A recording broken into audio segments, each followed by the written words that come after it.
Hola, Vanessa, Nico, buen día para ustedes y la audiencia. Muy Buen bien. día. Bueno, ¿con recursos propios como suele pasar con el municipio?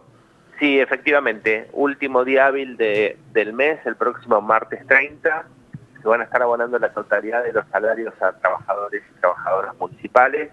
Y sí, siempre lo destacamos, lo hacemos con recursos propios, sin ningún tipo de asistencia financiera de ninguna naturaleza.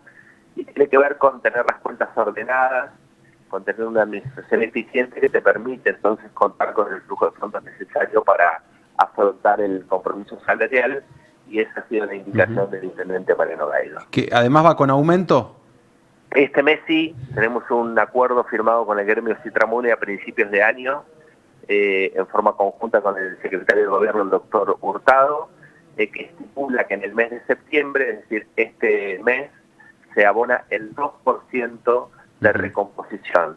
Y el próximo mes, octubre, va con el IPC acumulado de los meses de julio, agosto y septiembre. Así que hay 2 meses consecutivos que va a haber recomposición salarial. Ajá. ¿Y cuánto es el impacto en números para el municipio este aumento? Bueno, a ver, la masa salarial de bolsillo, digamos, la que se Ujú. vuelca en la economía de la ciudad, es del orden de los 5.000 millones de pesos. Eh, Así que ese es el total Sí, que se va a estar volcando el próximo martes en la economía local, con todo lo que ello implica, Nicolás, porque sí. por supuesto que para el comercio, la industria local es muy significativo ese volumen de dinero y hacerlo a esta altura del mes, ¿no? Es un impulso a la economía local, y eso es muy importante. Ujú. Y el próximo mes, bueno, va a tener un incremento de acuerdo al IPC, que será en el orden de 2 o 9%, dependiendo, por supuesto, el IPC que publique tanto el INDEC como la provincia de Neuquén, porque es el promedio de ambas. Ujú. Recuerdo, contador, que hemos hablado sobre el índice de cobrabilidad que tiene el municipio, las Sí. distintas tasas, que es bastante elevado. Yo no sé si esto ha variado en los últimos meses, si la economía nacional impacta o no, o se mantiene en ese, creo que estaba en orden del 80%. Sí, así es, 80% en promedio de las tasas y contribuciones locales se mantiene, lo que muestra que Neuquén mantiene una impronta bastante particular, ¿no?, respecto de su movimiento comercial y su nivel de ingresos en general. Por supuesto que hay sectores que se están viendo más afectados, sobre todo personas que son asalariadas o, bueno, jubilados que no tienen su exención gestionada, pero en general hay muy buen cumplimiento, y eso tiene que ver, a nuestro criterio, con dos cuestiones. La primera es una fuerte fiscalización del área de ingresos públicos, y la segunda es la permanencia del Estado, la presencia del Estado municipal en obras públicas, en infraestructura, en los servicios, tanto de recolección de residuos como en el colectivo, que son de excelencia, y entonces los vecinos y vecinas acompañan con el pago de sus tributos. Se genera cultura tributaria, como se dice en los libros, ¿no? Y eso tiene que ver con un Estado presente pero Ujú. eficiente, es decir, la gente ve que estás presente, Claro. pero también valora que tengas superávit todos los meses y que ese superávit lo vuelques a obra pública e infraestructura. Ujú. Ujú.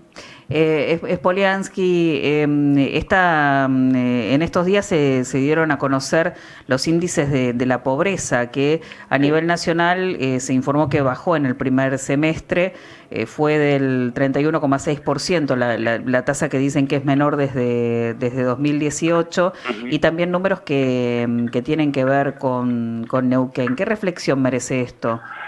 Bueno, por supuesto que tener esos niveles de pobreza e indigencia en un país con la riqueza que tiene el nuestro, con el potencial que tiene el nuestro, sigue siendo doloroso, ¿no es cierto?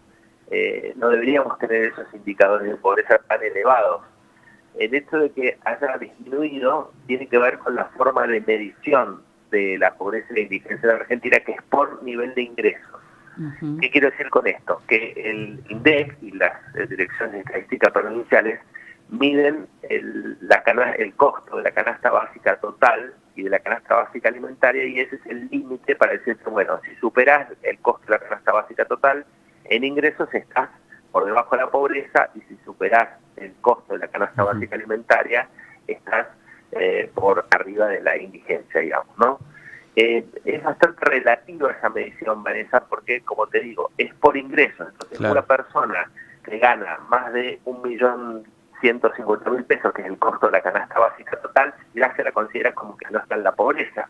Pero hay que ver esa persona si alquila, si no alquila, qué gastos tiene. Claro. Entonces, como no mide eso, entonces digamos que es bastante relativo el hecho de decir, mira, salió mucha gente de la pobreza. En realidad, quizás sigan siendo tan pobres como antes, solamente que en términos de ingresos no califican como una persona por debajo de la línea de la pobreza. ¿Me explico? Sí, son muy fríos los números, claro. Claro, exacto. Me parece que habría que tener una metodología de cálculo, un criterio de determinación de pobreza e indigencia un poco más cercano a la realidad, ¿no?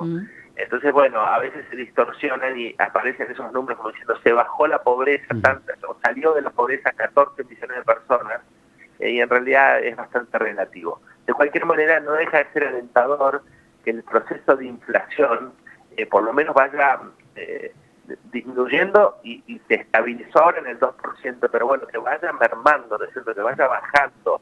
Y eso sí va a permitir recomponer ingresos en algún momento, y si los precios se mantienen quietos, bueno, entonces sí, la gente va a poder acceder a mejor calidad de vida y de servicios. Bien, hablando justamente de eso, un nuevo salvataje se dio que permitió estabilizar un poco el dólar que se había disparado, bueno, las variables que siempre miden como el humor, entre comillas, de los mercados, pero se vuelve a apelar al endeudamiento.